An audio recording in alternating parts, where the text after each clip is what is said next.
There's a fascinating op-ed over at the Los Angeles Times by Karsten Schirmann and Jerry Kickbusch, as far as I can tell, Kickbusch. And the headline of this is "Recounts should be the norm, not the exception." And they make the point, you know, if you go to a restaurant or a grocery store and they give you a receipt, you look at it. When they bring you the bill in the restaurant to pay, now I realize some people don't. They just assume it's always all right. But there are people who will tell you that, you know, particularly in supermarkets, if you know that certain items are on sale, I mean, this has been revealed over and over and over again over the years in the corporate press. And it may not be happening so much now as it was, say, a decade ago when it first became a big deal. And I think even 60 Minutes did a thing on it. But very often supermarkets would put big signs on their shelves and say, you know, special 10% off. And you buy that. And when you get to the checkout counter, they don't apply the 10% discount. Or they do randomly. They do it to every other customer or something like that. And you know, people are getting screwed because people don't read the receipts. But some people do, and that's how they got caught. Similarly, in a restaurant, you know, some people just, the receipt comes, they just sign it, off it goes. Other people look at the receipt and say, hey, wait a minute. I didn't order the mashed potatoes. Why'd you charge me $6 for that? So if we routinely have the habit of auditing things that are relatively important to us, you know, whether we're going to be charged extra $6 at the restaurant, whether the supermarket ripped us off for 56 cents on the discount on the ketchup, you know, what that hospital bill looks like, whatever it may be. If we're routinely in the, you know, if we just like routinely audit things that are of small consequence, if we look at our bank statements and our credit card statements on a regular basis to make sure that they actually reflect what we think we did. Yes, I did make that deposit. Yes, I did. No, I didn't make that withdrawal. Hey, I never charged, you know, $100 to a company in Moldova. If we do those things, why don't we do that with our voting?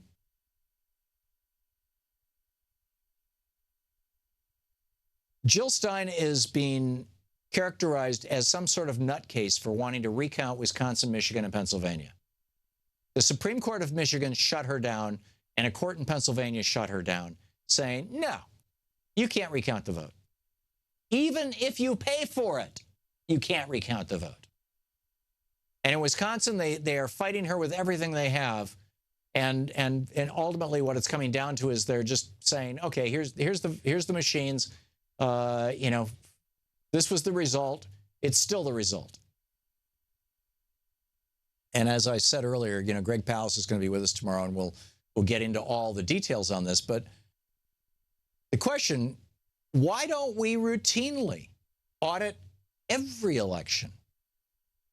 Why is that not part of our election process? Why don't we build that into our election process? Because I will tell you, and I realize, you know, Hillary Clinton isn't going to say this because she is, as was Al Gore in 2000, when the election, in my opinion, was stolen from him by Jeb Bush and Kathleen Harris throwing somewhere between 50 and 90,000 African Americans off the voting rolls in Florida. And now this has been institutionalized by Chris Kobach with this interstate cross-check thing that they're using in 20 some odd, nearly 30 red states, where they just routinely throw people off the voting rolls because they have common African American, Asian, or Latino names, and say, oh, well, you know, look at that. There are 3 Jose Hernandezes in Ohio. It must be a guy who is committing voter fraud. Take all 3 of them off the list. And I mean, that's, if Greg Palast's reporting is accurate, that's absolutely what they're up to. And if you haven't seen his movie, The Best Democracy Money Can Buy, you can watch it on Amazon for $2. Get thee over there and watch this. The Republicans are able to get away with this election hacking, this vote stealing. Well, back to what Hillary Clinton wouldn't say. Hillary Clinton will not say, and I respect her for doing this, and I respected Al Gore at the time. I think that They're, I understand why they're doing it. I wouldn't do it if I was the candidate, but then I've never been a candidate for president of the United States or for anything else for that matter. But what they don't want to do is cause people to doubt our democratic institutions, small d, democratic institutions. And I get that. But what if our democratic institutions actually are corrupted? What if Donald Trump didn't win the election? What if that 10,000 vote margin out of, 3+ million votes cast in Michigan, what if that 10,000 vote margin in Michigan wasn't really a margin? What if he actually lost in Michigan? Because, if you're black in the United States, the odds of your vote being, quote, spoiled and not counted are 9 times higher than if you're white, 900% higher. And Greg was there when they started to recount Wayne County, and it was shocking. And he's, like I said, he's going to tell you about it tomorrow. But I'm of the opinion that Donald Trump did not win this election. And I'm not talking about the popular vote. Obviously, Hillary Clinton, 3 million votes, more. I'm of the opinion that Donald Trump didn't win the electoral vote. And we need to do something about this. And I get it why Hillary Clinton's not going to say this. They would just all start yelling, poor loser, shut up and go home where you, blah, blah, blah.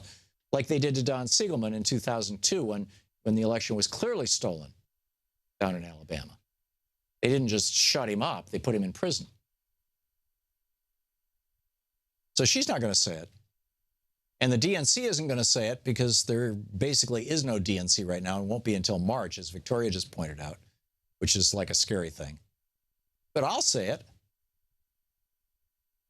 We should audit every single vote. It should be built into the system. Oh, can we afford the cost? Can we afford not to?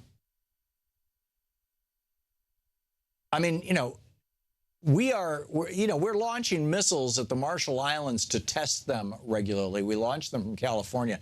These missiles cost $110 million each. And they blow up and get vaporized. How much would it cost to have an automatic recount in every precinct in the country? The cost of 5 missiles? The cost of 10? $1 billion? I suspect it's probably closer to 5 missiles. The cost of 3 days in Iraq at the height of the Iraq War? Cost of 4 days? But the Republicans who hold power now, in my opinion, as the result of hacking our elections, are saying, no, we can't afford that. Just like we can't afford Social Security and we can't afford Medicare. We can't afford to have a clean vote in the United States. You get where this austerity mentality is leading? It's taking us down a very, very bad and dangerous road. In this op-ed that I was mentioning in the LA Times, they write, a recount is comparable to checking the receipt before leaving the local grocery store. We all agree on the ability to check a receipt is worth the paper it's printed on. Right. This is the Thom Hartmann Program. Let's clean up small d democracy in the United States.